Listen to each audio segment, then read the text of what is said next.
When I was a little girl, my mom had a Betty Crocker cookbook, and I used to just like to flip through the pages and find something. And I think the first thing I ever made was the Betty Crocker cookbook pancakes. And I think I was probably 7 or 8 years old, and I read the ingredients, and it called for buttermilk. I'm going to take butter, and I'm going to take milk, and I'm going to make buttermilk. And yes, we did not have buttermilk like randomly in our fridge, so I made the buttermilk, and to this day, that is how I make my pancakes. I melt butter and I add milk to it, and my pancake recipe has never changed.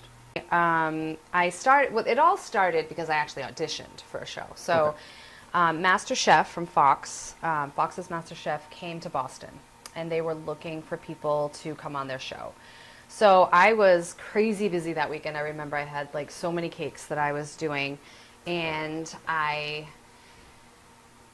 decided on a whim to go up to Boston. And I remember going to the supermarket at like 9 o'clock at night the night before and getting the ingredients to soak codfish, because Portuguese we use salt cod, and I made a traditional Portuguese salt cod dish. And then my biggest thing was keeping the food warm, because I'm like, these people are all going to be bringing food, and there's no way to keep it warm. Mm-hmm. So I created this system with like a thermos and boiling hot water, and I was able to present my food. I got up to Boston, and thousands of people were there. There was this big long line. You filled out an application.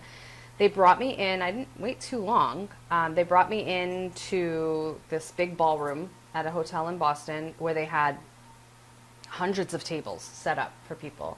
And I presented my food, and I explained to the judges who came. I think they were like preliminary judges that were just like filtering through people, and they just kept me there. They just kept me there. I kept seeing people leave, and I wasn't one of those that was leaving. And so like 3 different rounds of judges came through until finally they asked me to go upstairs to another room. And so now there were dozens of people instead of thousands of people. Okay. So this was more of like a personality thing. So there was no more food at this point. It was like 5 of you go in front of a panel of people and kind of talk. And so we went through that process. And then that process was done. They sent me home. They called me back for a screen test.